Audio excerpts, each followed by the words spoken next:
everybody, and for the final time this season, a very warm welcome to PSGL Season 33, the top tier on PlayStation. We are here for the title decider around Brazil. Well, it was meant to be the title decider last week, but due to post-race penalties, which we'll go into a bit more detail in a minute, it's coming down to the final race. So, my name is Jesper. I'm back from my holiday last week, back to cover the title decider. Join me for one final time this season, it is Mr. Aiden Carter. Aiden, how you doing? I'm doing very well, thank you. Yeah, feeling very glamorous tonight. Thought I'd put something on to mark the occasion of the final round. And yeah, we come into tonight having won the title, but then not having and then coming back to it and the title not being won a week later. So yeah, definitely a weird situation to be in, but it's going to be an interesting end to the season. Definitely going to be a good title fight. Obviously, we'll get into the permutations as the night goes on. They're a little bit complicated, but we will get into them as we go along. And yeah, I think for you, Jess, quite lucky in the end actually that we had a post-race penalty because you actually get to commentate on the finale, which is great to see. So yeah, going to be a good round titonight, but really interesting. Now, for those of you that are wondering what's happened, I had to catch up on the race myself to find out what happened and how the penalties came about. So basically, it was all due to a lap 1 incident between 3 drivers in the first 3 turns, and it was decided that 2 license points were going to be rewarded to Max and 5 seconds added to his final race time, and he's got 4 points on his license currently. So instead of him going to 3rd, he finished 3rd last week, he drops down to 9th place in the Jeddah results, which means he's now 12 points clear of Tom, which means Tom is still in the championship fight after his win and his crucial fastest lap as well. Marcos is out of the fight. He needed to be more than 16 points. He didn't score any points last week, so he's out of the fight, but he's not too bothered about it. But yeah, it's between Max and Tom, and pretty much, I'm looking at the standings on our screen at the moment. Max and Tom have the same amount of wins, so if it comes down to combat, it's going to come down to really who has got the best result. I think 4th place, I believe. Yeah, we were just discussing this before we went on air, but it really, if it goes into countback territory, it always seems to land in the favour of Tom if it goes into countback. So if Tom wins tonight, if Max finishes 7th, they would finish level on points, but Tom would have 1 more win than Max, so Tom would win the title. So if Tom wins, Max has to finish 6th or higher, basically. So that is one thing to note. The other thing to note tonight as well is if Max doesn't score any points for some reasons, maybe he doesn't have the pace, maybe he crashes out early on, and Tom finishes 2nd, they will finish level on points, but they would also have equal wins, equal 2nd place finishes, and an equal 3rd place finish. So it would come down to the fact that Tom got 1 random 4th place in Baku, and that Baku round would win him the championship. So it's incredibly close between the 2 of them. So I think that the easy way to go about it is if Max finishes 6th or higher, he's won the title no matter what. So that is just one thing to bear in mind tonight. And basically, Tom needs to finish 2nd or higher in order to keep his title hopes alive, because if he doesn't, then no matter what happens, Max will be crowned champion. So those are the permutations out the way. I've got my little spreadsheet, so we can keep you updated as the night goes on. But let's talk about this track. Brazilian Grand Prix, first built in 1940, didn't host a Formula 1 race until 1973. It's based in Interlagos in Sao Paulo. It translates in Portuguese as between the lakes, which is quite interesting. And it used to be 7.96 kilometres.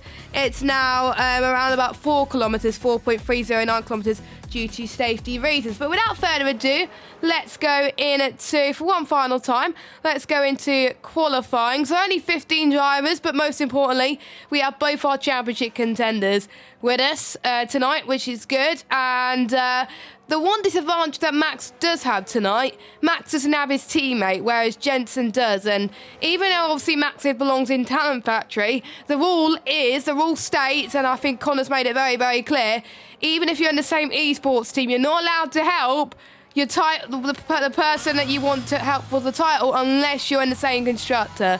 So basically, Jens can help Tom, and that's it. No, for example, Aurelian can't help Max, for example. So those are the rules, and otherwise people will be severely penalised for that as well. But yeah, Tom won last week in Jeddah, and it seems to me that Tom has had a very good season towards the middle half, despite him being in challenges as well. And that's really great to see. I think he's starting to realise that it's still within his court at the moment. But anything can happen in Formula One, and even though he may not win tonight, he can still be proud that.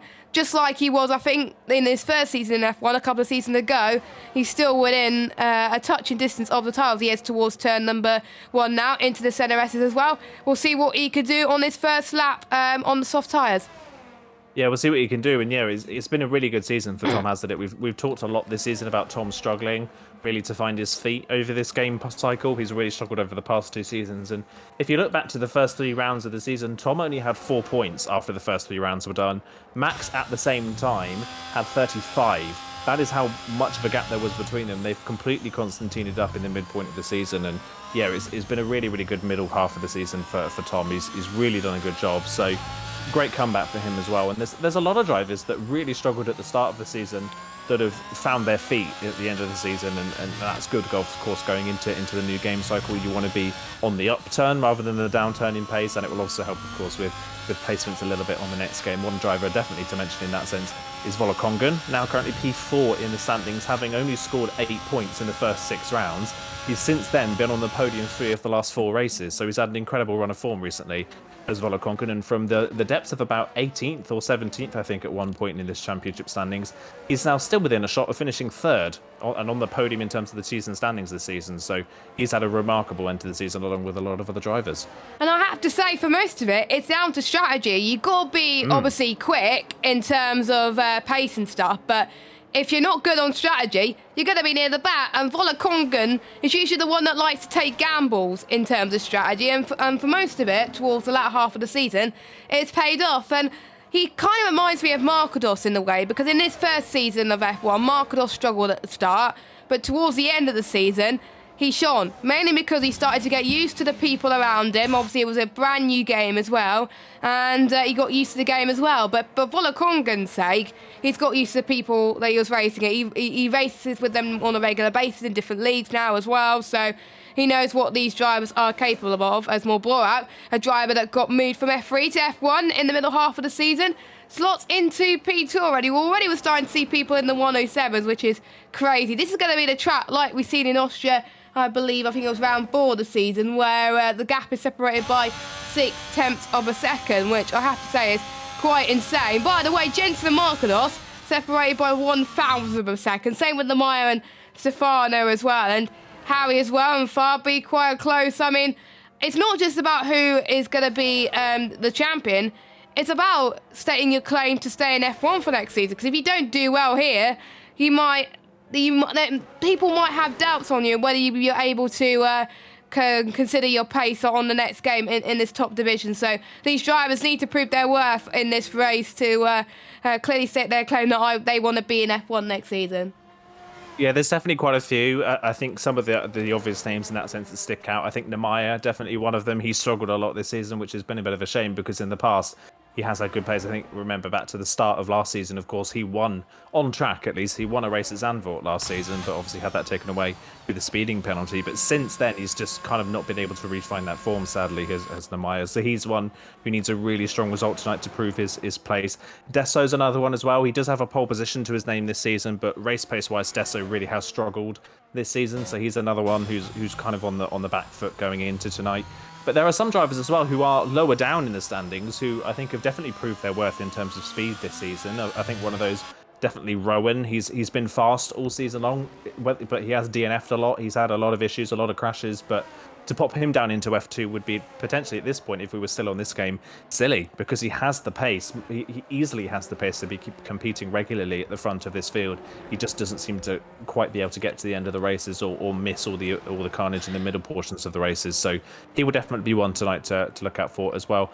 I'm also interested to see how Mobat does tonight. Obviously, jumping up from F3, like you say, he's only scored 4 points in the last 5 rounds. He's not exactly shone so far, but we know that he's the only driver on pad, I believe, in this field, and the only driver on pad racing tonight. And it's fair to say a lot of the tracks we've had in the 5 tracks that he's been in haven't really been suited to pad. So this is probably the most suited track to pad he's going to have other than China this season. So this is probably Mo Barrick's best chance this season that he's had all season to get a really good result. That is a good point, actually. I mean, a lot of the tracks, I have to say, are wheel-based, but I think I could argue that some tracks are pretty much based on the pad, but obviously he wasn't there for the start of the season in F1. He was in F3, and the pad tracks was where he shone in F3 as well, but it was obviously a much lower ability grid for him. But to be honest, him in P2, I have to say, is pretty good, and maybe this could be the race where he can prove his worth here as well, as Jerome slots himself into P3. For now, we got, I think, two of the Williams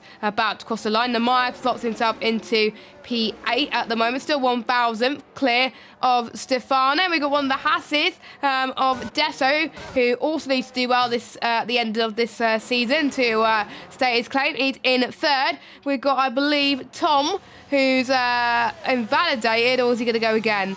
Nope, he's about to start his lap. Okay, he's about to start his lap. Let's hope he hasn't invalidated this run by doing that, because that wouldn't be good for your championship. So in terms of our championship permutations, Tom is in first, Max is in fourth. I was going to say he's down in 13th, but Max just crossed the line in P4. So as it stands, if the race was to finish like this, Max will be champion, even though Thomas won the race. But don't forget, we still got fastest lap to take into account as well. Don't forget, they do get the extra point for fastest lap if they do finish inside the top 10. So Tom's extra fastest lap point last week definitely made a lot of difference as to him having a much better chance to help his title hopes this week. So more bullet then as he heads towards the twisty section past turn 7 as well.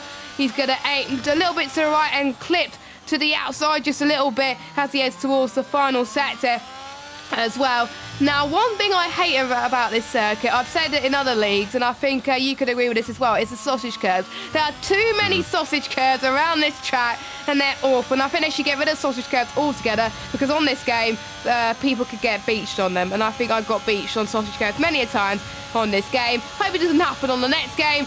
Got to the line more back. P2 for him, 3/100ths quicker than his previous best. I believe we got Tom, who's just about to finish his run. What could it be for him? 107.1 on the used set of soft tyres. So that is very, very good. Imagine what it would have been like if his first lap on those set of soft tyres was a lot cleaner. I think that would have been a 107.0, but I have to say that was pretty good from him. Stefano goes into the pit lane. There's everyone else just on out laps at the moment. But at the moment, we've got Tom in first, Volokongan second, Mubabak third and fourth. The Haas is doing quite well. And we got Max in P6 at the moment. So Max is pretty much on the bubble at the moment as it stands. But again, qualifying is not where you win points. You win points in the race.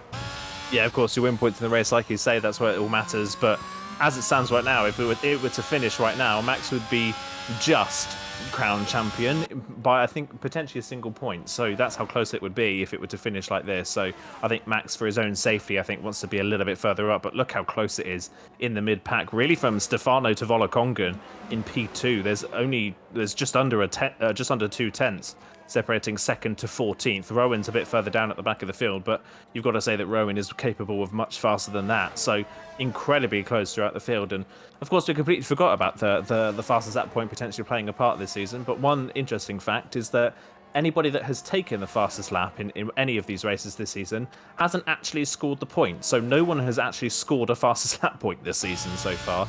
Every time that someone's taken the fastest lap, it's always been someone who's at the back of the field at the end of the race, not in the points. And of course, you only get the fastest lap point if you finish in the points. As all Rowan on his latest lap, unfortunately, has just got off the road at turn 4, just a big snap of oversteer on the exit and has spun the car. Hasn't hit anything, but another lap down the drain, unfortunately, for Rowan, who seems to be struggling a little bit at the moment with the car balance. He seems to be a little bit on edge with that AlphaTauri. So yeah, maybe struggling with the setup that he's got for tonight.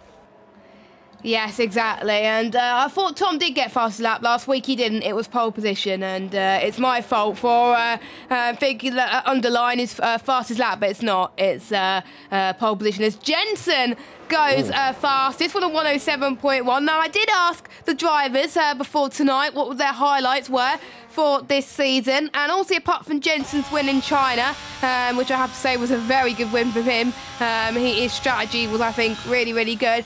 His comeback in Mexico was one of his highlights as well. He got on the podium there as well, and I think that was the start of really good things for him this season. Then after that, he got a DNF and he scored 0 points in Saudi Arabia. But it was great to see him having the pace that we knew he can get in the car, and he delivered as well. Fabi saying his first win is France was a highlight. And I have to say, we got to speak about Aurelian's podium in Jeddah last week as well. He said that was his highlight, and he was so close to be taking his first win. I believe that was a safety car towards the end of the race. He was just whiskers for getting the win, but I have to say, Aurelian's finding a little bit more form towards the end of this season. Scored pretty much, apart from obviously the race he did not start in, all the other races from around about round 6, he's pretty much scored some really good points. So I think since joining Talent Factory, which is a very strong team, I think he's found his form a little bit.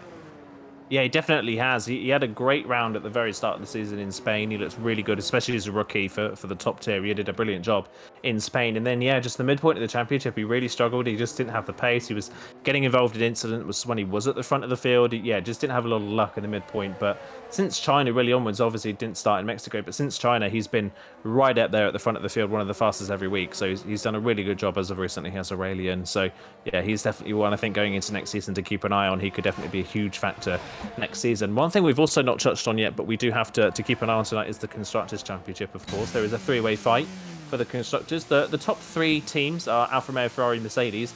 They are separated by 9 points, the 3 teams, so it's incredibly close going into tonight. Alfa Romeo are leading, but like you mentioned earlier on, they are a car down. Max is the only Alfa Romeo here, and speaking of Max, he's put himself on the front row alongside Jensen, so that's a good lap there from the championship leader to put himself now ahead of Tom in the standings, and look how close the top 5 are on the grid at the moment. That is incredibly close. 23 thousandths separating the top 5, with Mubarak just a little bit further behind. So, yeah, incredibly close at the front of the field here in Brazil. As it usually is, it's an incredibly short circuit. Everybody knows this track very well. It's bound to be very close in qualifying. So, yeah, doing a really good job there is everybody to be able to be up there in the 1 minute 7.1s. So, yeah, that's another thing we've got to keep on. That's going to be a bit harder to keep an eye on is the manufacturers. But Alfa Romeo lead, but you've got to say advantage Ferrari and Mercedes in that sense. And based on what we're seeing in qualifying so far, advantage Ferrari potentially tonight in the manufacturers race. I have to say, I've got to agree, and I think obviously with Jensen having better form, Tom having better form as well, it's really a chance for Ferrari to get their first Constructors in a while, actually, as well. I believe it was Dan Echo that got a Ferrari Constructors title. I think it was a couple of seasons ago, so we could go to that territory as well, of course, as well. And don't forget, there are obviously Dan Echo went to PC. I think there are rumours that we could see Tom moving to PC full time, or he may decide to go stay on PS as well, but and follow in the footsteps of the ones who did stay. But you know what I mean. But anyway, but we got 3 minutes to go for the final time this season. Calm before the storm, but just a quick reminder about our sponsors. We are sponsored by GT Omega, and you can get 5% off all GT Omega products by using the code PSGL at checkout. The link is in the description, or you could use the command _GT Omega in chat. So if you want to get all of any GT Omega product, you can get 5% off by using the code PSGL. And thank you to GT Omega for being a very good partner for the last few seasons, and has provided chairs for quite a lot of our commentators as Jerome goes into the pits. We've got quite a few people on their outlaps. Now, apart from Rowan, it's about 2 or 3 temps separating the whole field, and I think it's going to take just one small mistake, and I mean one small mistake, to separate these guys today. And I don't know why my message in the chat appeared 5 minutes later, but anyway, but we could see Jensen 107.131. Then we got a few thousand separating Max, Aurelian, Tom Volakongan and Jerome. So it will be interesting to see their laps, actually, because I wonder what bits of the track they gain more advantage of compared to everybody else. But Tom's going to be out of sync compared to everybody else, same with Jensen as well. So we'll see what the 2 Ferraris could do, because I believe they're the first on the lap. I believe Tom's going to give Jensen a toe, or is it going to be the other way around? Oh, that's interesting. Oh, Jensen invalidated.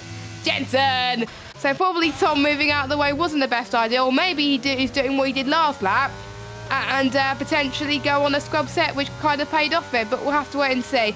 Fabi then is on a run then. We'll see how he does in set 1 as he heads towards the Cida del Lago in turn 4. A few 100ths down on his previous best at the moment, but not quite purple against everybody else. We've got a few drivers side by side. This is not a race, lads. This is qualifying, but there's people moving out of the way, luckily, as well. Don't forget Fabi Fabi's an interesting character. He won in France, and he was the one who I actually commentated on a few ages ago, I think a few seasons ago, where the title went down to the wire. He was pretty much the underdog going into the title decider in F2, and he went on to win by, I think, 1 point. And I have to say, one of my favourite title deciders in PSGL history that I commentated on. Harry, 1070, wow. The first man into the 107s.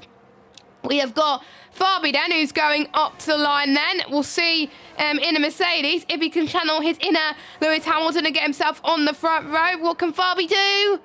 107.1 puts him into P6. We've got, I believe, Tom, who's about to start his final run. And we've got Haas. I believe that's Dessa up to the line. He's going to start his final run as well. I believe we've got an Alpine who's going to come up to the line. No, it's not an Alpine, it's someone else, but I think we've got Marcos up to the line. He's about to start his run as well. And yeah, plenty of laps to go on. And just so I can save my voice for a little bit, because I do have a bit of a cold, you could cover this last part of qualifying. Yeah, we'll go for it then. We'll see what these drivers can do. I think a lot of drivers have actually done a double warm-up lap to take the fuel out the car so they can go as fast as possible in their final run. Aurelian crosses the line. He puts himself on the front row for the time being. We've had some drivers into the pit lane. Volakongan made a mistake in the middle part of his lap, so his qualifying session is over and done with. Nemaya coming up to the line now. Can he make it a Williams 1-2 in qualifying? Potentially crosses the line. P9 in the end, but still a 107.1. It's incredibly close. Throughout the field, here comes Stefano across the line now. He can only manage P12 on the grid with a 1:07.2. Both of Ferraris actually off the road, so neither Jensen nor Tom will be improving on their laps. They are both off the road. Max on a lap now, right now, is not improving in the first sector. What's his middle sector looking like? He's half a tenth up, so this is looking good for Max to potentially put himself on the front row. Depends on his run as well, coming out of the final proper corner of Zheng Xiao. Has he got a good enough run to potentially put himself onto pole position? We've got more cars up towards the line now, crossing the line. As you see him about, crosses the line. Markados puts himself on the front row. Here comes Max across the line. He lost time in the final sector in the end. He actually ran out of ERS on the run to the line, so Max's time all disappeared in the final part of the qualifying session. But it doesn't really matter for the sense in that sense, because he's ahead of Tom on the grid. Our two championship protagonists on the third row of the grid in 5th and 6th. But it is Harry, for I think for the second time this season, alongside Bahrain. Harry is back on pole position. Harry, what a result from him in qualifying. He just missed out on the win in Bahrain, remember, as well. He was pretty much leading for the majority of that race, but last minute antics, I think it was a safety car, but pretty much ruined it for him. And I try to remember who won that race. Oh, it was Tom. Tom won that. It was Tom. So if history repeats itself, maybe Tom can win this one as well. But I don't know. But Harry, I think this could be redemption for him. He feels like this race could be his final race in PSF1. He feels like he doesn't have the pace compared to his rivals. But this is the race where he's pretty much proven himself in qualifying, at least, that he does have the pace. But just look at the gap between 1st and 9th place, separated by less than a tenth of a second. I have to say it's quite incredible. And we got Tom and Fabi that set exactly the same time. Let's run through your order then before we go into the race. Harry is on pole position with Markados on the front row. Not for the first time this season. He's been on the front row so many times this season, but only scored one win. But the win in Mexico is very good indeed for him. Aurelian in 3rd, Jensen in 4th, Max in 5th, Tom in 6th. The two championship protagonists in the same row.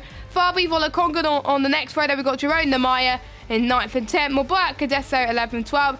To two Stefanos on sharing one row in 13th and 14th. And Rowan has a row to himself in P15. But for the final time this season, let's have a quick word from our title sponsor, GT Omega.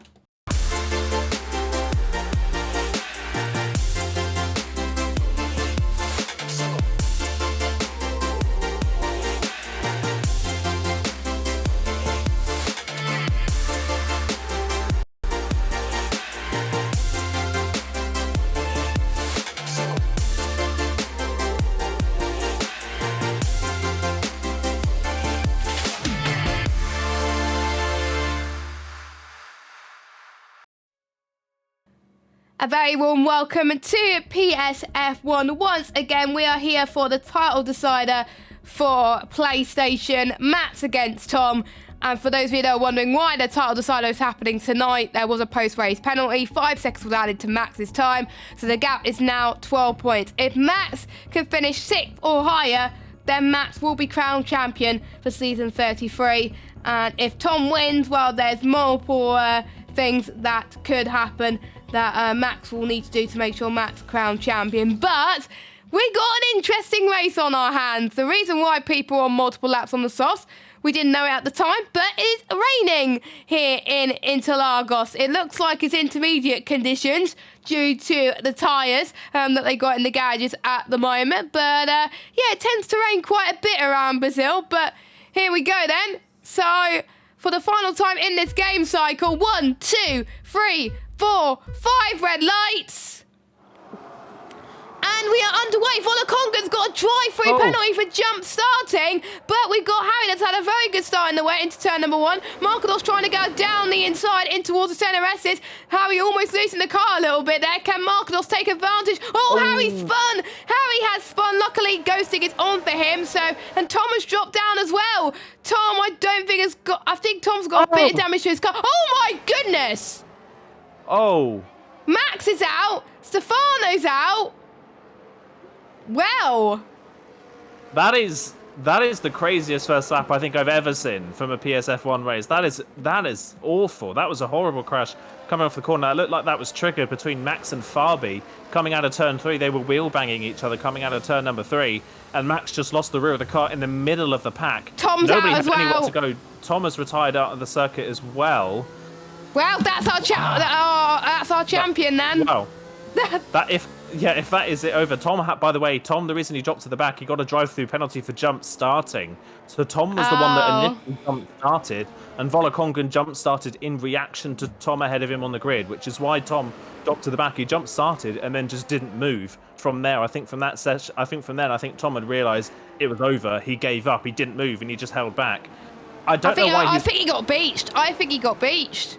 I don't know. He's by the looks of the track map, he was well off the road at turn 4. So he's either beached it or he's hit the wall and retired out on track under the safety car. Which, if he has, I'm not sure why he's done that, because Max is out of the race and there's still an opportunity for Tom to be at the front in this race. The weather could change, other incidents could happen, and he could get back to the front of the field and still win this title. But well, it was a great race to round off the championship in Jeddah. The championship was back alive, and it's immediately over before we get to the end of the first sector. So that's a shame. That is. Well, at least we don't have to do any maths. Yeah, at least we don't have to do any maths, like you say. Yeah, but unfortunately for us, that is a massive anticlimax. And one person that will be happy with that outcome is Markados, because he now has an opportunity to get back into second. That is true. That is a good point, but that was probably the weirdest crash I've ever seen. That is like, I mean, I think it must have been a Constantino affair. I think I am going to clip it on my TikTok. I think at this, but it's absolutely crazy. So for those who just joined, Max is champion because even though both cars were tired, Max was ahead in the standings anyway as well. And yeah, a lot of people are calling for a red flag on the Discord, but that's not going to happen. I've seen 5 cars. I've never seen 5 cars crash out at once before, but not gonna lie. But there we go. But yeah, I still don't know why Tom crashed on purpose. He probably didn't know that Max was out of the race. I don't know. And couldn't serve a drive for under safety.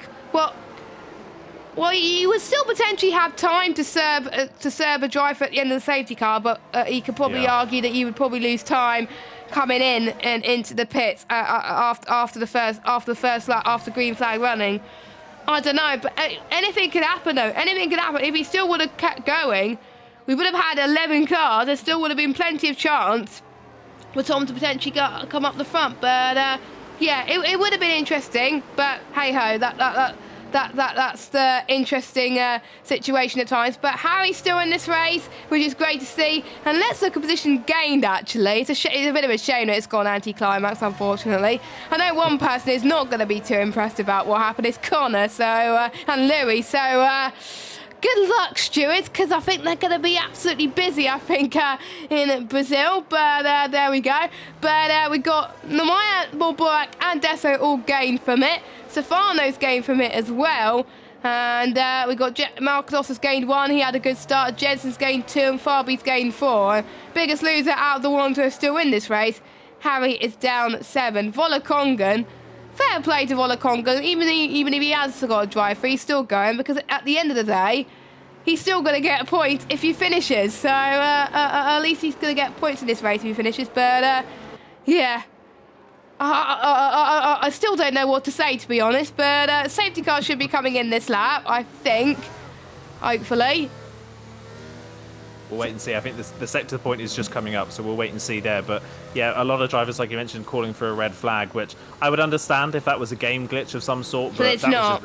It's not, though. That was just everybody crashing on their own. So, yeah, there's not really any point in a red flag for that one. That was everybody else just crashing on the first lap. It's very strange. We never see that usually in PSF1, but it's happened for the first time, and it happened at the wrong time of the season for us. It's a bit of an anticlimax, but either way, there's a race going on. And like you say, fair play to Volokonkin for still going. He has still obviously got to fight for fourth. As Markados launches for the restart, he has gone. Jensen hasn't reacted very well. Nemaya has. He's trying to get a run on Fabi on the run up towards turn number 1. Can he get to the inside line on the Mercedes? Mubarak is trying to get on the act as well. Nemaya super late on the brakes. Far too late on the brakes, and he misses the corner entirely. He's off at turn 2. Hopefully he rejoins safely through turn 3. He almost loses the car on the rejoin. He gets back on track without a penalty, but Fabi's back up into third, and Mubarak has ended up getting into fourth through that as well. So Nemaya had the opportunity, but was just too over-optimistic on the brakes, and he's down in place instead of going up one. Yeah, not ideal for him, but you can starting to see that Markados is really pulling away from the rest of the field right now. He is clocking out from everybody, which is great to see. And if he wants second in the championship, this is what you want to do. I mean, he missed out on his opportunity for the title last week due to his 0-point score in Jeddah. But to be honest, if he wants P2 in the championship, he'll take it with both hands, to be honest, as well. And Fabi, almost under pressure for Morborak right now. I have to say Morborak is definitely fighting back on this one. And to be fair, with no assists around Brazil, it's really hard in intermediate conditions. So fair play to Morborak for still giving it his all on a pad, I have to say. It's very hard on a pad. So whoever runs no assists on a pad, I have full respect. Not gonna lie. And Morborak, here he comes then. Heading towards turn number 1. Is he going to go the inside line or outside line? Oh, not much space is being given. Now there's a bit of space given to the inside. Goes Morborak into turn number 1. Sometimes going to the inside does not work, but Fabi manages to defend from the outside, and that's what's kept the position for Fabi. But Morborak then, is he going to go to? He's going to go to the left probably to the Cia del Lago to try and cut back on the inside. I have to say, Fabi is placing the car very nicely indeed. And, oh, you almost made a bit of a mistake there, Fabi. But I have to say, with Tom out of this race, with only one Ferrari car in this race as well, we've got both Mercedes cars in first and third. So what is turning to be a Ferrari favourite for the constructors, Aidan, it's now turning to be a Mercedes favourite for the constructors. When was the last time we saw that in real life, I wonder? Yeah, we won't talk about the end of that year. That was very interesting. But yeah, it's turning into a Mercedes opportunity here. It's a wide open door for Mercedes. Like I said, Tom out, Max out completely. No Alfa Romeo showing that no Alfa Romeo able to score tonight. It all rests really now on Mercedes. If it were to finish now, Mercedes would win the manufacturers as it stands. And as it stands right now, Fabi, if he wants to try and fight for this manufacturers, he doesn't actually need to fight Mubarak that hard. They are 5 points behind Ferrari in the standings and 9 points behind Alfa Romeo. As it stands right now, they're already jumping Alfa Romeo. Really, all they need to do is if it finishes Markados winning and Jensen second, Fabi only needs to finish 9th and Mercedes will pick up the manufacturer's title. So Fabi doesn't need to fight too hard in this sense if that is why he is fighting. That's the only reason I can consider why he is fighting so hard for this third place is for that manufacturers. But as it stands right now, a 9th place finish for Fabi would be enough if Markados wins. So yeah, Fabi doing a solid job for the team as he has done all season, as is Markados as well at the front. Right now would be up into second in the championship and quite comfortably as well by 7 points as it stands. He's only 9 points behind Tom coming into tonight. So I think Markados is gutted that he's now not in the title fight, because if he was in the title fight, open door for Markados to win this championship. But yeah, he's unfortunately his poor performance in Jeddah has put paid to that, sadly. But yeah, Markados out front. Jensen trying to cap off the season as well with a good result. Obviously, he had the win and the podium finish in recent rounds in Mexico and China. Hasn't had a great fight last 2 rounds as Jensen. Not a lot of luck involved in incidents in Jeddah. But hopefully for him, trying to cap off what's been a really good return to form for Jensen, who was one of the drivers in the first half of the season. We were questioning whether they were going to get dropped down from F1 into F2 potentially for next season. But Jensen in the second half of the season has done more than enough to prove his worth in F1. Yeah, because at the start of the game cycle, he was absolutely brilliant, which he proved his worth in F1, and then he started to drop off. But then this season, he's been a lot better, found his form, I think, a little bit more, and he's probably got used to the surroundings. Maybe he's got used to taking advantage of other people's mistakes. And I think I've noticed in the last few races he's made less mistakes. He's finished more races, which is great to see. And I think he's learning a lot more from himself, which I think he'll take into next season. If he does do a Challengers race in the next few weeks, he can learn from that as well. But Jed's doing a solid job, and he's going to do all he can to potentially get a second win of the season. And don't forget, since it is an intermediate race so far, technically no one needs to pit. So we could see a repeat from from China, where we could see Jensen maybe potentially getting those tyres to the end of the Grand Prix. We saw Legend, I believe, do it in Brazil one time. So we'll see if Jens can do the same. And they were both in Ferraris. So I wonder if Jensen was looking at what Legend did in that race, potentially, a few seasons ago. Running towards lap number 8 now. Farby not catching up to his teammate or Jensen, but he's pretty much leading a big train from himself all the way down to Deso as well. And I think Mubarak just a little bit further away to do anything about it. It is less raining than it was before, but it may be down to my graphics more than anything as well. As Rowan tries to make a move down the inside into turn 1 past Harry. Harry almost getting the cut back there, but to no avail. But we'll see if Harry can get the straight line speed that he needs to get past him to Cena de Largo. I wonder if Rowan's going to cover off to the left-hand side, really, because you could almost guarantee a lot of people would want to go to the left-hand side, but I think that's what he does. Rowan stays in 8th, Harry is down in 9th place, and Volakongan is still 11 seconds behind the rest of the pack, which is not bad considering he's served his drive-through. So he's still back in this race as well, because there could be some spins that could change things no matter what at the end of the day. And I'm just looking at ERS usage at the moment. They don't tend to use as much in the rain, and there's not going to be lighter fuel either. They're going to probably have too much fuel in the car. So if I was them, I would probably have underfueled for this race. And I don't think many people have, so they're probably not listening to our advice, not going to lie. But Mubarak, he's going to have another run into turn number 1 against Farby.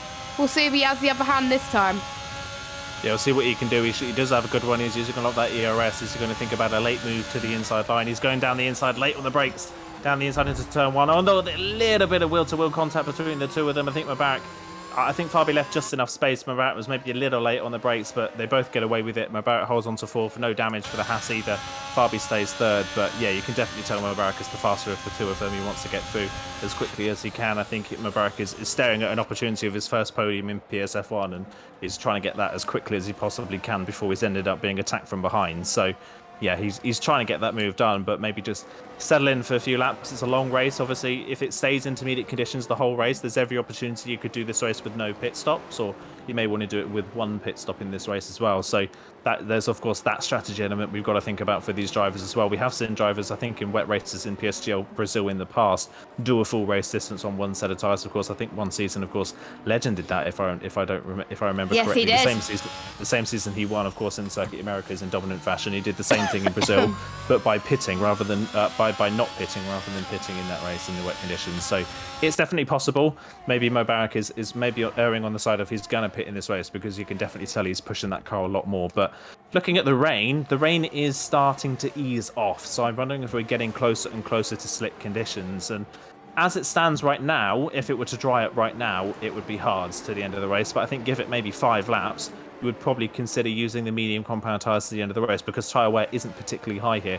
One driver we've also got to keep an eye on at the moment is Volakongan. Volakongan, as I speak of him, sets the fastest lap of the race. Volakongan, obviously unfortunate with that drive through for a jump start, but he is comfortably, at the moment, the fastest car on the racetrack. So he is closing in very quickly on this train by nearly a second a lap. He is closing on this train for 3rd. So don't count out Volakongan, especially if there's any pit stops in this race or we have to change onto drier tyres. Volakongan at the moment is looking very fast in that Red Bull. Don't forget, it's Rowan and Volakongan that had to pit earlier on as well due to damage. To be fair, I don't know how they got away with the incident in that one, but at least they're still in this race anyway as well. So the ones are going to be a lot better tyre life if a lot of drivers get to the end of this race. It will be the 2 that have made the pit stops early on as well. And I think it's going to dry up, to be honest, because there's less rain and we could see, I think, a changeable conditions race. So I think they may have to stretch the interval as long as they can, and maybe potentially go onto the mediums. They can go onto the mediums from around about 5 laps time until the end. It may be a little bit of a push, but realistically, I think lap 20 would have been their best option, but they can get it to the end from a lap 15, but not as comfortable if they do it from lap 20, as I believe, was it Markados that just hit the fastest lap of the race? Yes, he did, with a 1:17.6. So he's lighting up the timing towers at this moment in time, and I don't think Jensen is having an answer to that at the moment. He's about a few tenths slower at this moment in time. I think there's only a few drivers in the 117s, Warren being one of them, well, the Congan as well, and Markados and Jensen. So they're the only 4 in the 1 minute in those time ranges right now, because if there could be a safety car, we could maybe see those 4 ruin it at the moment, but there we go. But anyway, I think Borak's found a bit more time with his use of his ERS, because he's catching, but it's just so hard to overtake in the wet conditions. There's less spray, believe it or not, but I can't imagine what Borak will be thinking at right now to try and get past. I think you need to be within them 2 tenths to try and get past Farby. Farby, I believe, has got more ERS, so Farby I think, has a bit more of an advantage. He can still get his first podium in a long time at the end of the day. But here comes, I think there's no other battles happening at the moment. I think they're just all going in a procession right now, which is a bit of a shame. But we are approaching the halfway stage, where we could see. Oh, it stopped raining. I believe it stopped raining. Has it stopped raining? It has.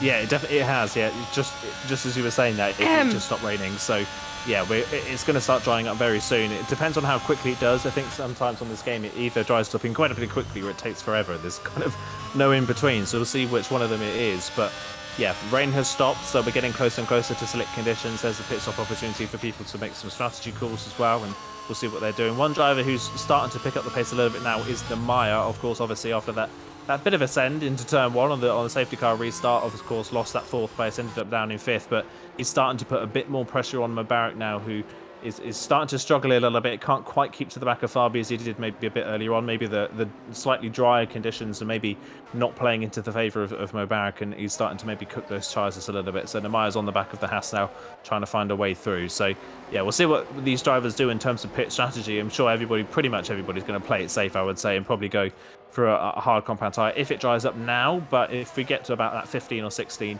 the medium is definitely the smart choice. But there you go, fastest lap for Markados is 17.5, and the fastest laps are only going to keep rolling in as this race goes on. I'm sure it's obviously going to get drier and drier as the race goes on. More fastest times will come in. It's just a case of when does it dry up now? Yes, indeed. And I've been in this situation around Brazil before, where it started off inters and it took so long for the track to dry up. But I think there's some occasions where it's been like this and it didn't take long at all. So it does depend on the luck of the draw, really. There could be times where you can pit straight away, but I'm starting to see there's a dry line appearing, and I don't think yet. And there's sun trying to peek out, but not visibly at the moment. And I think it is cooler track temperatures as well. And if it doesn't get as sunny as we would have expected, it may take a while. And in real life, it'll take longer too. So I wonder on the next game, it will probably be more realistic, as it were, as well. And I think with the introduction of red flags, I think we could see less running, unfortunately, unless we turn it off.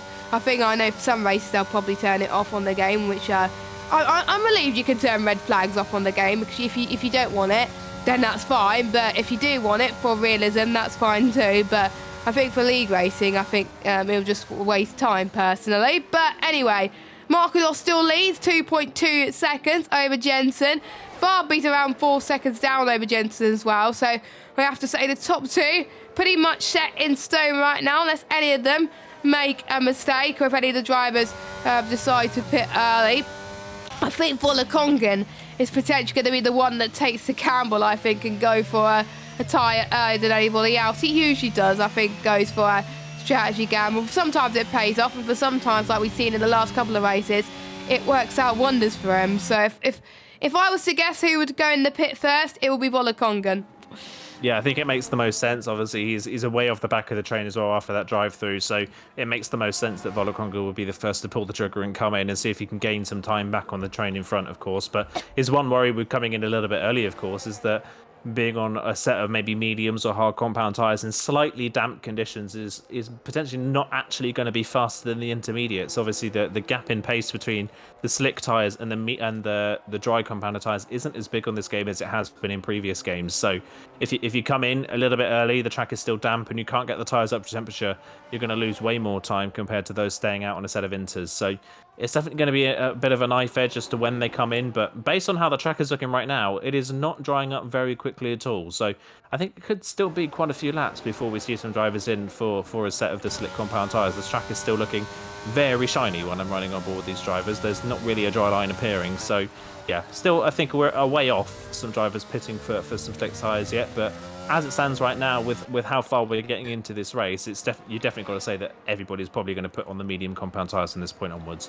Yeah, I think there's no point going on hards, especially with the cooler temperatures. It won't last, and I've raced around the hards around this track, and I have to say it's awful as well. So even though mediums may not last as long, in cooler temperatures, it will last a bit longer, even if it starts pretty damp. Because in damp conditions, you can prolong the medium tyres for a few more laps. So yeah, if I was them, go on to the mediums at the earliest opportunity when the track starts to dry up. But there's going to be drivers that go in too early. If you go in too early, with the gap as close as it is, you're going to drop way down to like P10 on the grid. And even though that's points mean anything in this championship. And with obviously a 4-car pile-up for the start of this race, which puts 4 cars out of contention, if you're still in this race, it's a win-win. And if you mess up already, 1 point is going to be an absolute disappointment. I know Stefano would be happy with getting 1 point in this race, but he would probably be disappointed because he knows that there's other drivers he could potentially beat as well. Yellow flag, and oh my God, did I just? I was worried I jinxed the wrong driver, but it was Harry that lost it. But hopefully he can still go as well. And I think it just goes to show on this game, there can be a lot of spins around Brazil. I think in particular turn 7. There's one lap where you could do it the right way, and then the next lap you do it the same way, and you still spin. So that's potentially what Harry has done, or maybe you just put too much throttle, I don't know. But it's allowing Volakongan to catch up, and Volakongan could still salvage getting another point in this race as well, and we could still get a potential fastest lap from it too. Yeah, I think Volakongan now will just be happy to see another car. It's been a bit of a lonely race for Volakongan so far, but yeah, you can see the Williams in front. Shame for Harry. That is a kind of a common mistake you see, especially in the wet around this track. Turn 3, obviously, Curva de Sol in the dry is easily flat, but in the wet conditions, it's of course you can potentially take it flat if you take the right line, but if you're even slightly offline, you're going to spin up the intermediates and spin the car. So I think Harry's just fallen foul of a very common mistake that drivers make in the wet conditions around this track. Obviously, Curva de Sol, one of the corners as well. Magulio, of course, turn 11, the downhill left-hander, another easy flat corner in the dry, but in the wet, it provides a new challenge. So those are the 2 corners in the wet you traditionally see drivers making mistakes, and yeah, Harry just fallen foul of that. As there's a fight for third now, as Mubarak got the move done down the inside, but he's missed the corner slightly, he's gone off the road. Fabi's going to get straight back up the inside through the second part of Descida de Largo. He is back through. Mubarak tried the opportunity into 4, but yeah, just like Nemaya on the restart, just too late on the brakes, missed the corner, couldn't get the car stopped, couldn't get the run out the corner either, and Fabi's able to retake the place. But Mubarak is getting right back onto the back of this Mercedes now, trying to get, of course, his first podium in PSF1. It's Mubarak, a track that should suit him in theory. So yeah, not quite able to get the move done this time around, but he's at least showing his nose, and he's showing Fabi that he's not done with this fight just yet. Yeah, obviously Fabi's been in PSF1 for absolutely ages, on and off for pretty much, I think, 6 or 7 seasons now, which I have to say is absolutely crazy. And he is one of the more experienced drivers in this division, whereas Mubarak has been only in this division for a handful of races so far. But you can see the straight line speed that Mubarak's got in towards turn number 1. You can see the track is going to get drier. As down the inside goes Mubarak. Easy move for him. He's up into 3rd place, and he was able to use a lot of ERS as well, which I think probably helped him, as Fabi has only got 10, so he probably used all of that trying to defend for Mubarak. So Mubarak could get his first podium in PSF1, which I have to say will be very well deserved. But realistically, it's still not over for him to fight for the win. If he could continue his pace for the next few laps before the track dries up, maybe he could he could challenge Jensen for P2. We don't know. We've seen strange things happen. We've seen a strange lap 1. So Morborak could potentially close in it if he's clever enough or ambitious enough. You never know. But yeah, I think Morborak's chances of keeping his podium is pretty much even higher at the moment. But I know Fabian Lamar is not going to give up. So I have to say, this midfield battle is definitely holding up. So make sure you stay tuned for the rest of this race. We're pretty much halfway into this race now. As Marcos crosses the line, we're halfway into this race roundabout now. So we've got 18 laps to go for this Sao Paulo Grand Prix. A champion has already been crowned already. I was going to say it would be crowned when they cross the line, but technically they haven't crossed the line. So technically I can't crown a champion tonight because it's already happened, but there we go. Anyway, so many things have happened and still a lot more to come. Put it in the chat, guys. When will the track be dry enough for inters, if not at all? As Wollongong is having a nice battle with Harry in towards turn number 2. I don't know why I called him Harry F. It's probably from another league. But anyway, Harry going towards the inside, potentially towards the Cedar Largo. Wollongong having their CRS, it looks like. And he defends to the inside. Lovely defensive work from Wollongong. And Wollongong's up to 9th. Yeah, good move there from Wollongong, capitalising on, I think, a bad run out of Jung Zhao there for Harry, and Wollongong was just able to drive past with a better straight line speed. He is through and up into 9th and closing in still on the track in front. Of course, after his drive through, by the way, Wollongong was 14.5 seconds behind the train. He's managed to halve the gap in these last 15 or so laps, so it's been a good recovery so far for Wollongong. And yeah, this is very weird, isn't it, that the track it's not raining, but the track is not drying in the slightest. Like, we're still really not anywhere near slick conditions at the moment, which is very bizarre. So I think a lot of these drivers are kind of praying at this point that it does actually change, because some drivers, you can tell, have pushed quite hard on their inters at the start of this race, and maybe they might not have enough inter left to go the full distance, and if they don't, they may have to pit for another set of inters. But you can't take the risk at the moment of pitting for another set of inters, because it could all of a sudden dry up, and then you'll have to come in for slicks anyway. So there's a bit of a balancing act for a lot of these drivers as to whether they can get these intermediate tyres to the end of the race. I think some of those drivers, you've got to be thinking maybe struggling towards the end. The drivers that have been in this train for so long, Mubarak, of course, has been fighting to get past Fabian. Namaya's been aggressive in the early phases of this race as well on these intermediates. Fabian, his defence has been a little bit aggressive as well, so they're definitely going to be ones potentially to struggle to get these inters to the end of the race. So that'll be something very interesting to see if it doesn't dry up, of course, at all, whether they can do that. So we'll keep an eye on these drivers. If they weren't going to be able to get to the end and they didn't think that the tyres were going to make it, they would have pitted by now if it was still raining, but because of course it's not, they don't want to pit. So we'll see what these drivers can do. It's kind of levelling out, by the way, pace-wise at the front. They took the lead on the opening lap and we haven't seen them since. But Marcos and Jensen doing a brilliant job in these wet conditions. They're just driving away from the rest of the field. They look very strong in these conditions at the moment. 2.5 seconds between the two of them. They're setting pretty much identical lap times at the moment, and Marcos and Jensen just managing things out front. Mubarak is slightly faster, but only about half a tenth to a tenth of a second. So at the moment, he's just levelling the gap as Rowan all of a sudden sets the fastest lap of the race down in 8th place, which I think goes to show that the track is just starting to wince towards drier conditions, as now Rowan puts in a 16.6, so the times are really starting to come down a bit now. So maybe we're not as far away as I first thought, potentially, from slick tyres. Yeah, I think as soon as it gets quicker, I think the more chance we could see slicks towards the end of this race. And one thing to point out for the standings, by the way, is Jensen could jump up masses in the standings, because you could get 12 points for P2. He's currently on 32. He'll jump into 44. Aurelian's not in this race because he retired, and Aurelian has not won a race. So due to countback, Jensen will jump Aurelian in the standings, and quite a few people in the standings as well. I think the only one he won't jump is Fabi. So he will potentially try and aim for a top 6 in the standings, which I think I'll predict going into the beginning of the season. I would have predicted him to be near the back, but it just shows you that you do not give up in this league. And Jensen managed to avoid the carnage a little bit as Marcos sets a 16.4. I do see a bit of a dry line forming, but not quite just yet, as the Maya gets past Fabi quite easily there, up to 4th place. I'm surprised Fabi did not defend there for a little bit, but we'll see if Fabi can get the line that he needs. I don't think he's going to tap on this one though. He's a little bit too further back, but yeah, you could start to see it's getting drier and drier and drier at the moment, but still not enough for slick tyres. I wonder if anyone's going to take the gamble. I would like to see at least one driver take the gamble for a little bit of fun. I know it won't be good for them, but it will be good for our entertainment at the end of the day. You can see the sun starting to peek out as well, but I've seen on this occasion where it looks damp now, but a lap later it's completely bone dry. Yeah, it's very weird, isn't it? Sometimes it takes forever and it will stay wet for the entire time. Sometimes it takes forever and then it just immediately switches with no warning.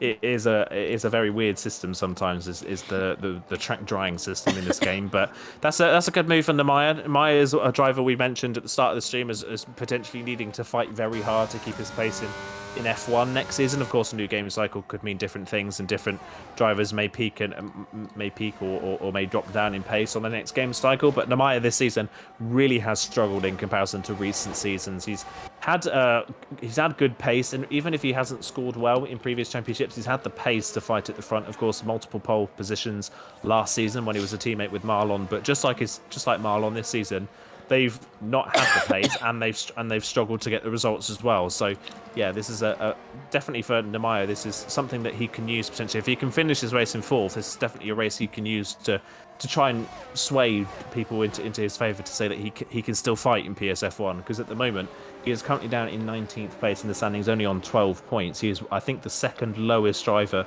Is the second lowest full-time driver that we've had all season. The only one lower at the moment is Rick, who's competed in the full season. Mubarak is behind, but of course Mubarak has only competed in 4 races. So yeah, Nemaya really struggled this season. This could be a really good turning point for him if he can get a good result tonight. So we'll keep an eye on his progress. It's still not drying out. It's still kind of teetering on the edge, but yeah, it's getting closer and closer. We're nearly into the 15s now in terms of lap time. So the track is getting closer and closer to slip conditions. So just seeing what lap times are. Yeah, Marcador's in the 15.9s now. So yeah, the track is definitely getting faster. And one person who's getting faster as the track dries is Mubarak.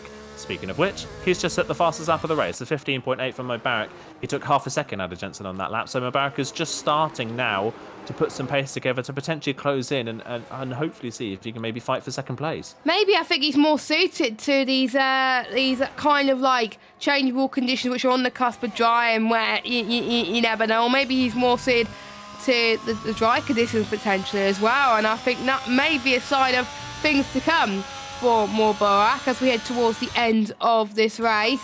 And I think it's not good for any tyre, to be honest, to be on, whether you're on the inters or trying to call on the slicks. Because don't forget, when you go onto a slicks in changeable conditions, it takes so much longer for you to warm your tyres. I think it takes 1 or 2 laps. You have to go incredibly slowly. Expect a lot of spins if they go too early, not going to lie, and that will be a clue on whether it's dry enough or not. But they have been on a wet track for a bit longer as well. Will anyone take the gamble and come in? Marcos is not going to take that gamble. Neither is Jensen. Fair enough. I think one person that could take it is Mubarak, which he does not. No one doesn't seem to budge at the moment. Let's see if Olakongan is going to do it. He's setting the fastest middle sector, by the way, which I've had to say is pretty good. Is he going to come in? Nope, he's not going to come in. As Harry, no one's coming in as Olakongan setting the fastest lap. Still not dry enough. Still not dry enough. I literally don't know at this point. I like these strategies, not knowing on who's on the right strategy at the moment and who's not. But don't forget, with these inters with no rain in them, they're going to have so much more wear, so much more tyre degradation as well. It's not going to last to the end. So they're going to, even though they don't have to pit if it's not enough for slicks, it's not going to last until the end. They're going to have to pit soon. Yeah, they are. This is really the worst condition possible for the intermediate tyre. There's not really any standing water anywhere to cool the tyres down. Obviously, the middle part of this track as well, a lot of long, slow corners. There's no let up in the tyre temperature. And of course, the pit straight isn't really straight, so you're still turning. And that's obviously going to put some more temperature in the tyres. There's Deso under pressure now from Rowan for a spike into Zheng Xiao. Rowan trying to get down the inside of the Haas, but not able to get down the inside. The lap times are getting faster and faster. The sun is peeking through the clouds now. You can start to see the glare on the screen as they run up out of Zheng Xiao and onto the pit straight. There we go. There's our first pitter. Rowan is into the pit lane from P7. He is in, and oh my word, almost spins it on the way into the pit lane. He was braking so hard to make sure that he didn't speed, but he is into the pit. from now, you've got to say you could pit for a set of softs and go to the end of the race without any issues. So is Rowan going for a set of softs? No, he's going for a set of mediums. He's played it safe. But Rowan will be the guinea pig for a lot of drivers to see what the pace is like. I think anybody, strategy-wise, that's watching the stream will be watching Rowan's pace now. But like you mentioned, these tyres are going to be about 75 degrees when they come out of the blankets. They're going to cool down in the cooler conditions rather than warm up, as well as all you can see in the pit lane exit. Of course, it really sliding all over the place. It is a long pit exit as well, very narrow. We see drivers pick up damage in the pit lane a lot of times here in Sao Paulo. So yeah, we'll see whether he can warm those tyres up. I fear this is still slightly too early, unfortunately, for Rowan as he heads out onto the track. You can see he's very gingerly on the throttle. He's only half throttle through turn 5, so you can tell he's not confident at the moment, and it's going to take a long time for those tyres to warm up. Whereas, in contrast, if you pitted for a set of inters, they're already straight in working range when they come out of the tyre blanket, so you don't have to go through the tyre warming phase on a set of intermediate tyres. So yeah, you can tell Rowan's just sliding all over the place. There's still no grip on the track. It's still too damp. I think he's going to hope for a safety car for him to be back in this race. And, yeah, he's lost about a second alone just by warming the tyres up. And nobody else has gone into the pit lane. So, yeah, I think fair play to Rowan for taking the gamble. I did want someone to take the gamble, but unfortunately, he's only going to get a point from this. But at least he's going to get a point. And he's not gonna jump many people at all, but he's gonna be 1 point better than he was last week. He DNF'd last week, and his best result before tonight was a P2 in Hungary, and I think that was a very good race from him. He kept his cool, and he benefited from the carnage around him again as well. But unfortunately, I think that's going to help the other drivers because they're realising that Rowan is not quick at all. And surely a lot of engineers on the stream telling their drivers Rowan is losing about 2 or 3 seconds a lap. You should stay out on these intermediate tyres, as Marcos has gone even quicker with a 1:14.9 right now. And I have to say, Marcos could be on for his second win of the season. And if that's the case, well, I'm trying to think, how many points does he need to jump Tom in the standings? Is it 6? And no, wait. 9 points, yeah. So he needs 9 points or more, and then he'll jump Tom. So he'll need to be on the podium, I believe, or get 8 with first lap. But Tom would finish second on countback. So yeah, he would need a podium at least in order to do that. But at the moment, he's going to get a podium because he's going to get a win. So there we go. Still not dry enough on some parts of the circuit, but there's some parts of the circuit where it's completely bone dry, so it's hard to distinguish. I think we could see some people pit soon as well. The key thing will be is the DRS enabled sign. The DRS enabled sign will be the true indicator when the people will pit, but I won't be surprised if people will pit now, to be honest. I think it is quite dry.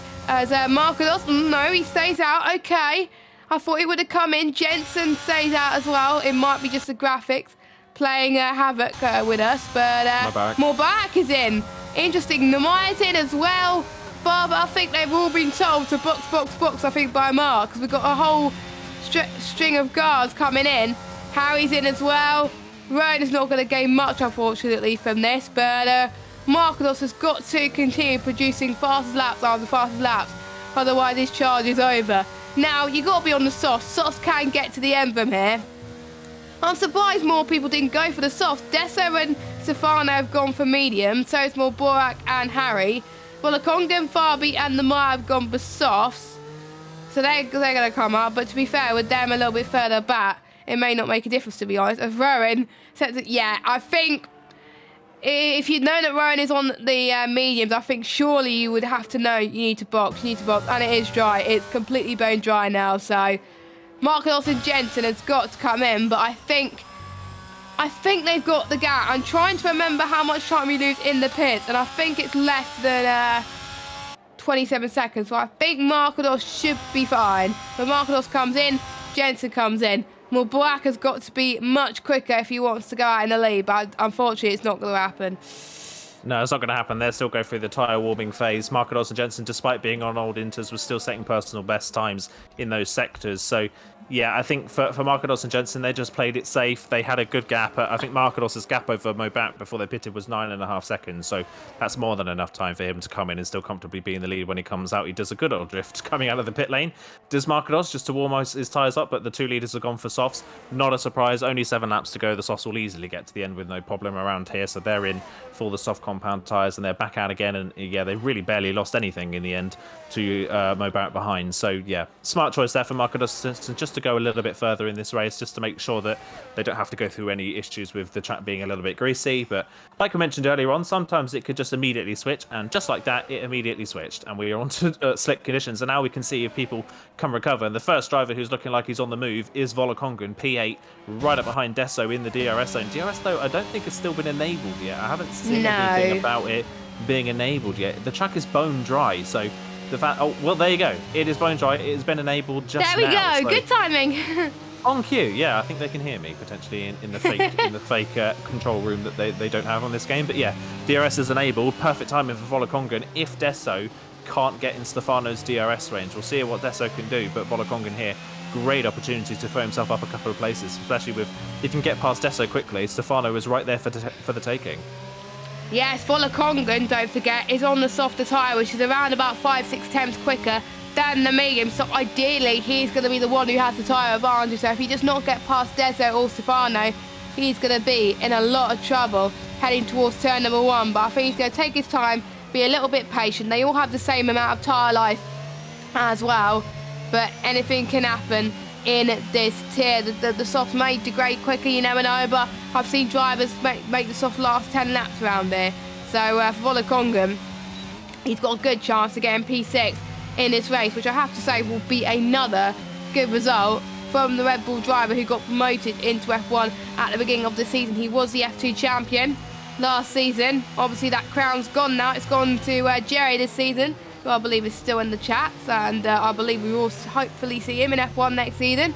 If not, he may defend his F2 crown, but it does depend on the game.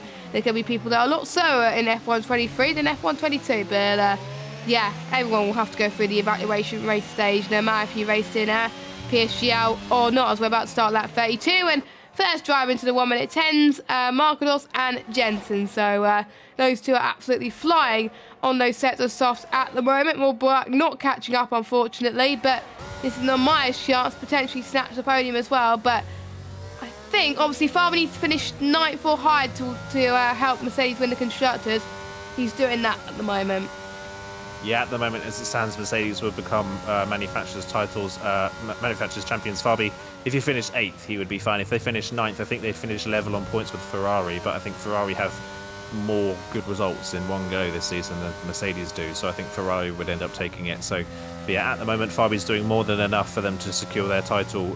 Mercedes there, as Harry's the first driver to pick up a time penalty for track limits, unfortunately, just a few laps towards the end of the race, which is a shame for a pole sitter. He had a really good qualifying, ended up on pole, but unlike Bahrain, he wasn't able to hold the lead for very long. Poor start, mistake at the start as well. In fact, in the end, Harry making a mistake at the start actually benefited him in a sense, because he didn't end up getting involved in all that carnage at the exit of turn 3, but sadly from then he just hasn't really been able to recover, which is a bit of a shame. So hopefully we can see a bit more of him going in the future, as Marquardos sets the fastest lap, immediately beaten by Jensen, who's now into the 1 minute 9. So the soft tyres are starting to warm up a bit, but you can tell Jensen used all of his ERS on that lap to try and get that lap done. So I think maybe Marquardos is going to back off a little bit, save some ERS, and then go for his run very soon and push and use a lot of ERS to maybe take the fastest lap at the end of the race. We'll wait and see. As further down, Deso going down the inside of turn number 1. He gets the move done on Stefano. He is through and up into 6th position. Volokongan's going to try and make Stefano lose 2 places in the space of 4 corners here as they head down towards turn number 4. Deso trying to break the toe on the run down towards turn 4. Stefano's coming at it. Volokongan right behind as well, but Volokongan just not able to get close enough in the braking zone. Can he get the run out maybe on the run up towards Ferragira? Can he get the run? No, he's not got enough ERS really to get the run done on the Aston Martin. He has to stay behind for the time being. In the background, Rowan managed to get past Harry on the run down towards the City Lago, and Rowan is back up into 9th place. Yes, I have to say, good comeback from Volokongan and Rowan, despite the fact that they had drive-throughs and pitted at the end of the day as well. But obviously Volokongan, being on the softer tyre, you would expect him to make a little bit of a comeback. The final few laps, by the way, of F1 22, the final stream of F1 22, at PSGL, and Markados is going to have the benefit of leading at the moment. Jensen is still catching, but he's not saving his ERS. If I was him, I would save on this lap. I would not push because Markados is doing the right thing right now. He is saving all he can in these next couple of laps, and on the final lap, he can burn his battery to the death, and he can make sure that he's the one who takes this race victory. I think Jensen is doing the wrong thing by using all his ERS now. He's got to do a bit of saving at the moment and wait until he can close up, because I think they're pretty much even on pace, but it's just the fact that Jensen's using too much ERS is what hindering him at the moment. As Harry gets past Rowan, as Rowan's made a mistake. He's just about avoided the wall there. That was quite close for Rowan, but Rowan, unfortunately, is only going to get 1 point. Oh, please, go the right way. Please go the right way. Thank goodness. I would not want to have seen a disqualification. No, go the other way. Come on. Oh, God. But I think he's still going, which is great to see. But I think around this track, even under cooler tire, it is hard to go on full throttle straight away. You might have rear end damage because of that. That's probably potential because of that spin, unfortunately. But yes, we could see him being lapped if he's not careful. But penultimate lap of this race, and Jensen is almost within a DRS range of Markados. If we had a few more laps, by the way, Jensen would have probably challenged Markados for the victory. But I think as a few short laps, Jensen would have lied. But he would take a P2 in a heartbeat. But he's got to find an attempt to get within the DRS. I wonder who has the consistent pace at the moment. I think Markados at the moment, but we have seen last lap charges before. I think Jensen's probably listened to us. He's saving some ERS now, I think. Yeah, he's just trying to save a little bit just in case, I think. But I think Markados has got the right idea, like you mentioned. He's not burning all of his ERS. I think he can see that Jensen's maybe the faster of the two of them here. I think Jensen's got more raw speed in these conditions, but Jensen's burnt all of his ERS trying to catch and hasn't caught by the end of the race. So unfortunately, Jensen, even if he did catch, I don't think he would have anything to fight with because the two DRS zones aren't particularly long. So yeah, Jensen doesn't have anything to fight with. I think Markados knows that he is not the faster of the two of them in the dry conditions. I think he had the legs on Jensen in the wet, but in the dry, Markados maybe not as confident compared to the Ferrari, but in that sense, I think he's just playing it safe, keeping his ERS. He's burning a bit now, I think maybe to try and see if he can get fastest lap. He set the fastest first sector of anybody down there. I think he's going to try and get fastest lap, but if not, it's not too much of a worry for Markados, I don't think. I think the fastest lap for him is not going to change the outcome for his championship. So it's not too much of a worry. He's just playing it safe to the end. I think he's played it safe. He's played it smart. Jensen and Markados have been, after the accident, of course, we haven't seen the best of everybody today. The incident kind of put paid to what could have been a great race. But Markados and Jensen, sterling performances from the two of them. They've really put the legs on the rest of the field. Yes, and they're stating their claim in PSF1. Markados is going to go towards Jung South for one final time. And even though we won't crown the champion because he's already been crowned, we are going to be definitely crowning second place in this championship. He lost second place last week just to his poor race in Jeddah, but he's got it back tonight. Markados wins in Brazil, and what a deserved victory, which puts him in a decent position and pretty much one of the favourites going into next season for the title. Jensen with another podium. Great end to his season. He's going to, I think, go into the top 5 or 6 in the championship. Well done, Small Borak, as well. His first podium of the season. He's going to jump quite a few positions in this championship as well.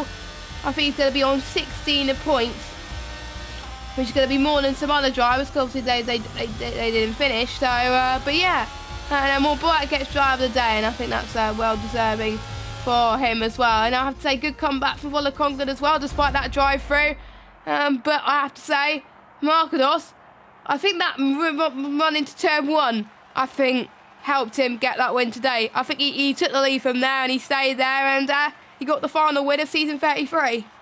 Yeah, lovely stuff from Markados. It was a really controlled, measured drive from him. I think he knew that he had the legs in the wet. He just played it safe. He didn't take any risks. And like you say, the run to turn 1 played beautifully into his favour with all the carnage that happened behind. Same for Jensen as well. Great start from Jensen. He was able to avoid all the carnage behind him and he got clear of it. And yeah, brilliant stuff from the top 2 today. They were miles clear really of the rest of the field, but brilliant job for them, and great job for Mubarak as well. Crucial move on Fabi early on in the race to get the track position, and then he stayed there towards the end. Brilliant driving from Mubarak in the end P3 from him. First podium in F1 for Mubarak, and I'm sure there's plenty more to come from him if the calendar suits him a bit more, maybe next season in terms of pad circuits to wheel circuits. Then Mubarak could be a real threat next season because he has got a lot of raw speed in that Haas. He just needs the calendar really to be in his favour. So we'll see what he can do next season. But yeah, I'm sure he'll be very happy to round off the season with a podium finish.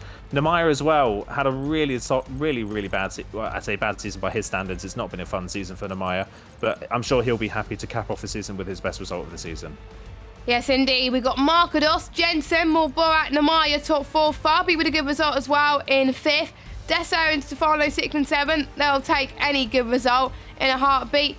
Full of Kongan in 8th, Harry in 9th, and Rowan rounds up your top 10. And after lap 1, everybody finished, which was great to see. And then we've obviously had 5 DNFers and Max. Well, pretty much the gap still remains the same between Tom and Max, but with Markados winning and Tom DNFing, that promotes Markados to P2 in the standings. Shame we wouldn't have got the championship finale that we would have wanted, but it is what it is sometimes. But you have to finish first. You first have to finish, and it is a shame that Tom didn't capitalise on it. But oh well, it happens. But that is it then, Aidan. The final race of season 33 and the final race on F1 22.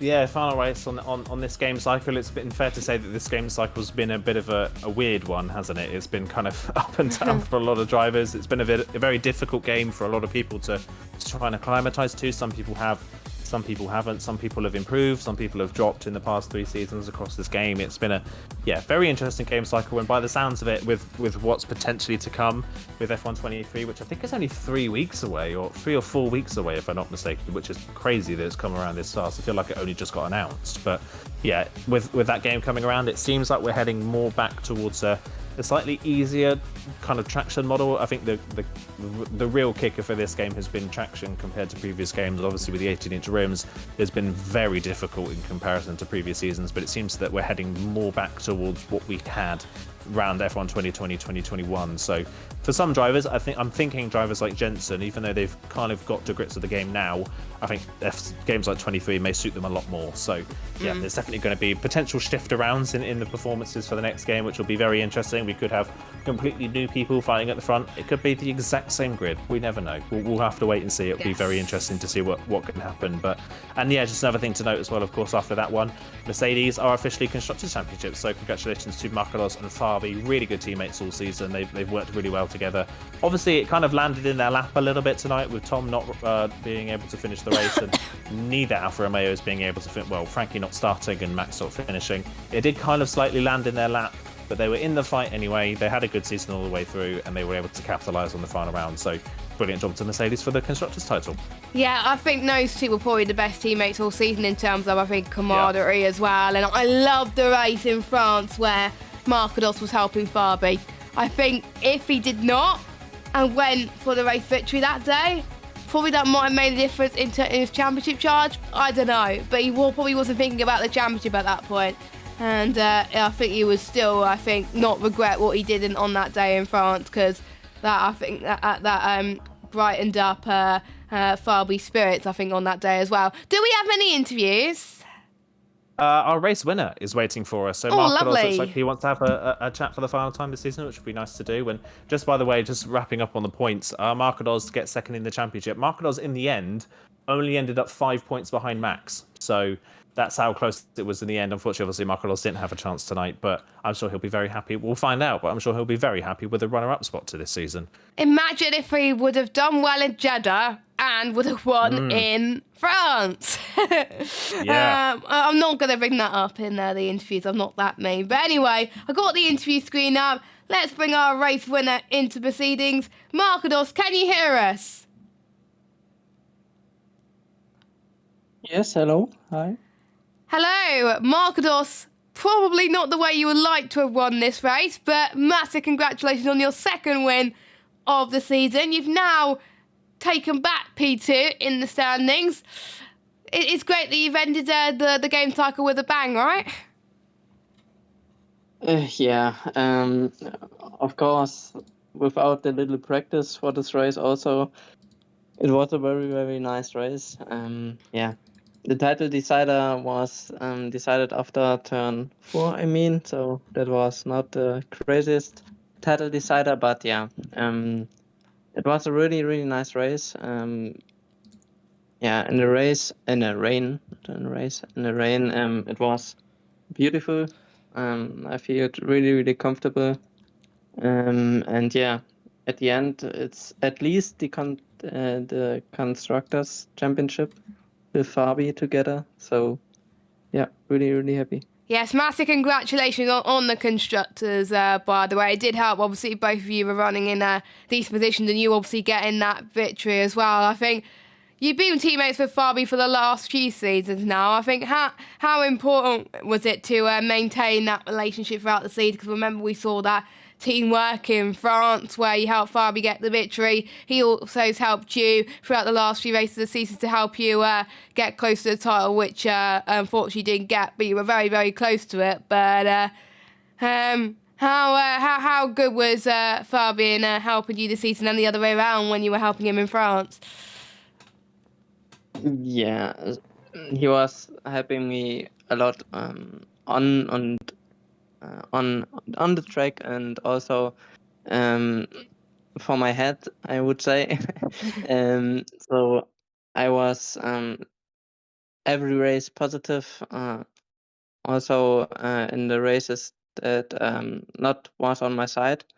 So yeah, Fabi is at the moment the best teammate I ever had. So I'm really, really happy to have Fabi on my side. Yeah, I think I've said it in France and I'll say it again. You're probably one of the nicest teammates on the grid, not gonna lie, with how you get on with each other and help each other, which is awesome to see. And not much questions, I think, from you because you're pretty much dominating the whole field. But were you a bit worried about the track not drying up quick enough? Yes and no. I felt really, really comfortable in the rain. So yeah, I was happy that the rain was very, very long into the race. And yeah, as you can see, Jensen was really, really fast on the soft tires. So yeah, I was happy that the rain was so long. So yeah, I was able to make a gap to him, and yes, Hey, also really, really happy for Jensen. yeah, I have to say, you and Jensen, I think, were the class of the field today with your pace. And Aidan, any questions for our race winner? Well, congratulations, Marcos, on your second win in the season, and second, of course, in the driver's standings in the end. I think two questions for me. First one for you: what's kind of been the highlight, would you say, of your season?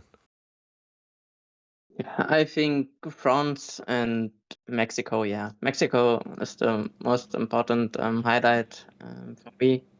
The first win, also a really, really comfortable win. So yeah, I think Mexico. Yeah, obviously, definitely a big night for you. And of course, got a bit of a break now before F1 23 comes out. What are your plans for F1 23 in terms of staying on PS or moving to PC? And if you are staying on PS, I'm guessing the next step for you is to win the title. Yeah, I think I'm staying on PS. So yeah, at least a top 3 finish would be nice. And the next season, we will see how the game it is for me. So yeah, I think the game suits me very, very well. From the rumors I hear. So yeah, we will see. Yeah, we'll definitely see. But congratulations, great way to end the season with your second win, and congrats on second in the standings. Thank you very much. And I do believe we have another person in the interview room, which I will let Aidan interview. We have our second place finisher in the booth. Jetta, can you hear us? Yep. Cool, I'll hand it over to you, Aidan, for questions while I rest my voice. I'll let you rest your voice. Yeah, congratulations, Jensen, on another podium at the end of the season for you. It's been a really good second half of the season for you. Just talking to Marcos, of course, about the transition between the wet and the dry conditions, and he definitely mentioned that you were stronger in the dry. Was that definitely something you felt as well? Did you kind of wish that the track had gone drier a bit sooner? And if it had, do you think you could have won that race? I knew I was good on the tyre wear, so I could have gone soft very, very early if I wanted to. If it was about, I don't know, lap 20, like even early lap 20s, I think I could have got soft to the end. Given like the track was like a bit damp and you're not going to get much tyre wear on that, but yeah, I was debating like staying out, given how slow it dried up. I didn't know if the like soft, well not soft, the dry conditions would come very quickly, but in the end they just suddenly came out of nowhere. And yeah, I think it took only like 3 laps and they were fully dry already. So yeah, I'm glad I boxed for the dries there. And yeah, P2 to end the season, so I'm very happy with that. It's been like, even how good the second half of the season's been, it's been quite unlucky still. I probably still lost out a good 20 points in the second half, and probably almost 40 points overall this season as well. So it definitely could be better, but I'm happy to end the season on some sort of high. Yeah, definitely a good way to end the season, of course. Like you mentioned, the second half of the season especially has been really good for you points-wise. What do you think kind of shifted between in the midpoint for you? Obviously, it's kind of no secret that especially last season and the start of this season, you were really struggling with this game and trying to get a good feel with it.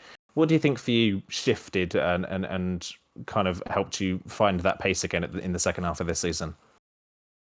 I mean, it was slow getting up to speed with the new wheel in the start of the season, but I think I'd say Austria time, with starting to finally get up to my old pace. I'd say from China, Mexico onwards, I was like starting to put in much better pace than I used to have. So that was like finally being at the top end of the field, which is like really really big motivational boost for the new game for me. And I think come next season, hopefully I'll be in a position to fight at the same kind of position I am now. You know, try and fight for the wins, maybe even the championship if I am ambitious about it. But yeah. Well, it's definitely always good to be ambitious and see what you can get. It's kind of speaking of the next game, of course, got a bit of a break and then the next game's coming out. And by the sounds of the rumours, in terms of driver ease and traction and that side of things, it kind of maybe leans towards more your strengths on the previous games, maybe in terms of pace. Are you kind of feeling the same about 23? Do you think it's going to be a much stronger game for yourself? I've heard like the traction and stability and all that. That's like all my favorite. Or that's all the things that I've struggled with, and to hear that they've been improved is much, but like really good to hear. It sounds like, of course, like the actual F1 team's given kind of feedback to that. Yeah, it sounds like it's gonna be probably more suited to me than previous games. Yeah, definitely sounds like it could be more back in your wheelhouse. Jess, anything you'd like to add? I was trying to get my mic on mute. Then it took a while. And firstly, massive congratulations, Jensen, on your second place.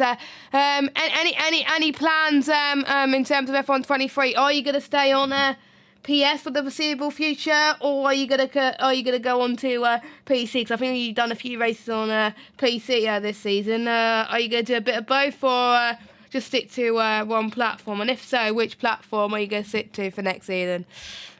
Most likely going to stick with PS because like Monday nights is like I'm mostly free on Monday nights. Thursday nights is a bit like might be, might not. So I wouldn't be able to make a full-time commitment to PC. But for PlayStation, I'm able to, so I'm just going to stick with that. And yeah, I think if I was going to move to PC, I'd be about F3, F4-ish maybe. Yeah, like you were this season. I don't know how I'd fare. Yeah. And yeah, if probably give it a bit more time if I reserved another season just to keep getting used to it. Yeah, because and it is a different how they drive that. beast. It is a different beast, not going to lie, compared to PS, but it's good that you gave it a go. And also I'd like to say thank you as well, along with Fabi, for being tier coordinators this season as well. So thank you for both your hard work in keeping the tier ship shape, especially with the standings as well, which I think was quite hard considering all the stewards report. So thank you very much for that. And what a great way to end the season with a P2 finish. Well done, gentlemen. Thank you, and yeah, thank you guys for the comms all season as well. And just to know, I really feel gutted for Tom tonight because he didn't deserve that to happen to him. It's just, I think his whole wheel just malfunctioned, and he was pretty much gone from the get-go. And given what happened to Max, if he avoided that, there's a chance he could have still come through to second, which would have been enough. But yeah, it's unfortunate. Even if we didn't win the Drivers' Championship, this still could have won the Constructors. But in the end, Marcus and Fabi did a cracking job this season and today, so they deserve it equally enough. Yeah, it is a shame for Tom, but you obviously did enough for second place to jump you up the standings a little bit. So well done, gents. We'll let you enjoy the rest of the evening, and we will see you in F1 23, and hopefully in F1. Yeah, no worries. Thank you. Cheers. Right then, so I believe that is it. I don't think. I wonder if we can hear from more Borat, but I don't think he's waiting in the interview room, and plus he's French, so unless his English is good, I don't think he may want to speak to us. But oh well, he still has a bit of a chance if he wants to speak to us. It will be nice at the end of the day. I don't know why my camera's turned off for some weird reason.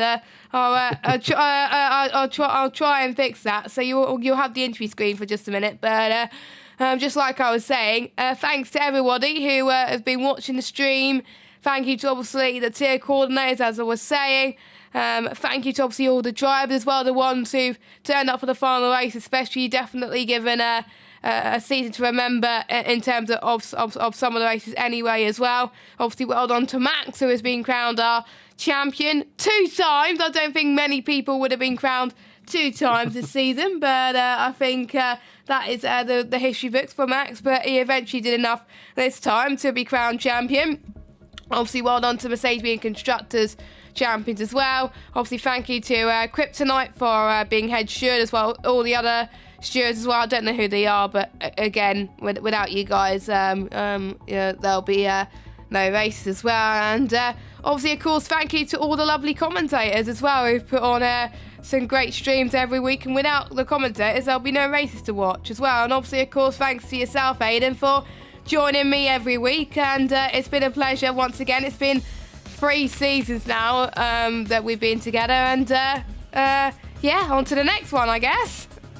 Yeah, on to the next one. We'll wait and see, of course, what happens with F1 23. Bit of a break now, which is nice. Nice to just settle down and have a bit of a breather. But yeah, looking forward to seeing what the F1 23 game is going to be like and how these drivers are going to fare. It's going to be a very interesting game to commentate on, of course. That'll be a very fun one to watch. I'm looking forward to that. And yeah, thank you very much to you, of course, Jess, for allowing me to be the commentator for so long and for sticking up with me for putting up with me for so long as well. Yeah, it's been really, really fun to commentate on F1 so far. So hopefully we can continue that forward into the future. But yeah, looking forward to F1 23. Going to be a good one. And yeah, it's a shame we didn't have the championship decided tonight that we wanted. It was obviously over before we really got the first sector done of the race. But so unfortunately, sometimes that's the luck of the draw.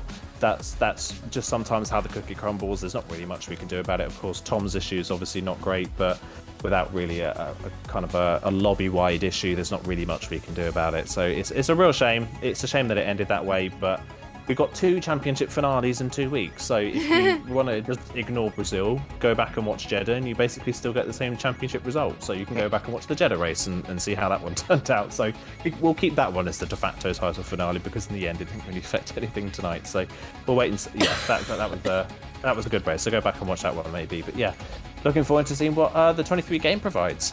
Yes, and obviously we don't know what the tracks are going to be because the calendar hasn't been decided yet. But if you want to keep informed for season 34, well, it may start earlier than you think. We don't know, but keep an eye on socials on Twitter at PremierSimGL. on Twitter and Instagram. Obviously, the calendar will be announced there as well, and obviously placement dates and sign-up dates will be announced as well. So make sure that you do keep an eye on that.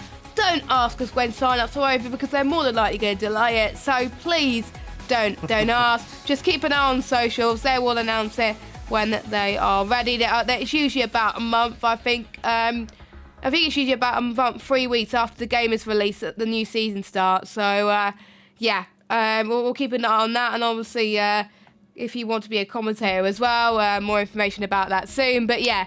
Make sure you join us for season 34, whether you want to drive for us, commentate for us, or even just a viewer as well. It's been a real pleasure joining you for F1 22. We will see you in about, I think, roughly July, probably most likely July, for F1 23 on season 34. For myself and Aiden, have a good evening, and for the final time, a big thank you to our sponsor, GT Omega. We will leave you with them. Have a good evening, and goodbye.